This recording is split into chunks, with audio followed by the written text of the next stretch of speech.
లో పార్టీ ఎదగాలని తహతహలాడుతూ ఉంటే ఆ నియోజకవర్గంలో మాత్రం నాయకత్వం లేమి వేధిస్తోందట. పార్టీకి క్యాడర్ ఉన్నా వారికి దశ దిశ నిర్దేశం చేసే నాయకులు లేకపోవడంతో అయోమయ పరిస్థితిలో ఉన్నారట అక్కడి కార్యకర్తలు. ఇంతకీ అది ఏ నియోజకవర్గం, ఆ పార్టీ ఏది, ఆ నియోజకవర్గంలో ఆ పార్టీ పరిస్థితికి కారణాలేంటి? Was this inside story?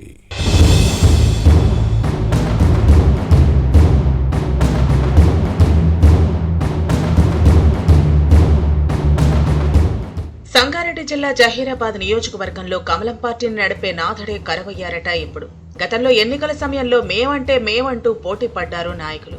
అయితే ఎన్నికలు పూర్తయిన తర్వాత పరిస్థితి పూర్తిగా మారిపోయింది. కొంతమంది నేతలు బయటకు వెళ్లిపోయారు. నాటి నుంచి కథ మళ్లీ మొదటికొచ్చిందనేది నియోజకవర్గంలో వినిపిస్తున్న మాట. అసెంబ్లీ ఎన్నికలకు ముందు ప్రస్తుత మంత్రి కాంగ్రెస్ సీనియర్ నేత దామోదర రాజనరసింహ తమ్ముడు రామచంద్ర నరసింహ బీజేపీలో చేరారు. అయితే అప్పటి వరకు నియోజకవర్గంలో కీలక నేతగా చలామణి అవుతున్న గోపి వర్గానికి రామచంద్ర నరసింహ రాకతో ఇబ్బందులు తలెత్తాయి. పార్టీలో అంతర్గత విభేదాల కారణంగా గోపిని బీజేపీ నుంచి సస్పెండ్ చేశారు. ఆ తర్వాత బీఆర్ఎస్ నేత ఢిల్లీ వసంత్ కూడా సరిగ్గా అసెంబ్లీ ఎన్నికల ముందు బీజేపీలో చేరారు. అయితే ఆయనకు కూడా టికెట్ దక్కలేదు. అయితే జహీరాబాద్ నుంచి ఎన్నికల్లో పోటీ చేసిన రామచంద్ర నరసింహ ఇప్పుడు బీజేపీకి గుడ్ బై చెప్పారు. ఇక పార్టీలోని కొనసాగుతున్న ఢిల్లీ వసంత్ మాత్రం సైలెంట్ గా ఉన్నారు. టికెట్ రాకపోవడమే ఇందుకు ప్రధాన కారణం అంటున్నారు స్థానిక నేతలు.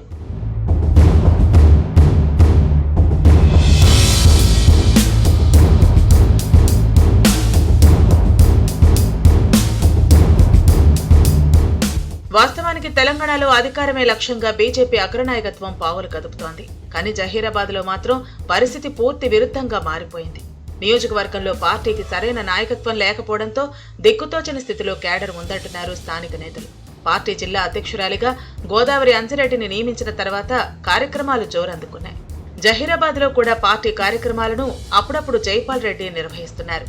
అయితే పూర్తి స్థాయిలో స్థానికంగా అందుబాటులో ఉండే నేత మాత్రం ప్రస్తుతం కనిపించడం లేదు. పార్టీ క్యాడర్ ను ముందుకు తీసుకెళ్లేవారే ఇప్పుడు కరువయ్యారు.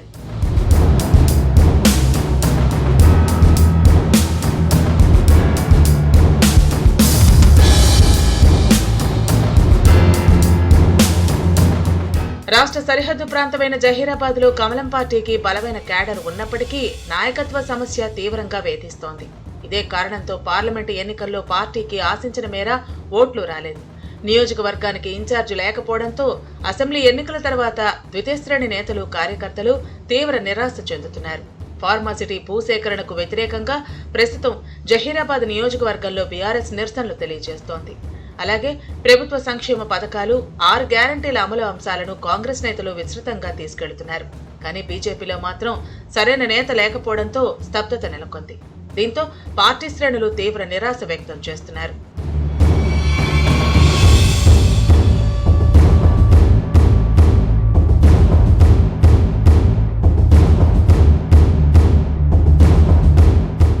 జహీరాబాద్ నియోజకవర్గానికి కేంద్రం ఇండస్ట్రియల్ స్మార్ట్ సిటీని మంజూరు చేసింది. దీనిపై బీజేపీ పార్లమెంట్ ఇన్ఛార్జ్ మాజీ ఎంపీ బీబీ పాటిల్ ఆధ్వర్యంలో కార్యక్రమం నిర్వహించారు. జహీరాబాద్ లో ప్రజా సమస్యలపై పోరాటం చేసేందుకు బీజేపీలో కార్యకర్తలు సిద్ధంగా ఉన్నప్పటికీ వారిని ముందుండి నడిపించే లీడర్ మాత్రం లేరు. జహీరాబాద్ అసెంబ్లీ నియోజకవర్గానికి ప్రతిసారి జాతీయ రాష్ట్ర స్థాయి నేతలు వస్తున్నప్పటికీ స్థానిక నాయకత్వంపై మాత్రం దృష్టి పెట్టడం లేదు. కార్యకర్తలకు దశ దిశ చూపే నేతను ఎంపిక చేయకపోతే స్థానిక సంస్థల ఎన్నికల్లో పార్టీకి ఇబ్బందులు తప్పవంటున్నారు కమలం పార్టీ కార్యకర్తలు.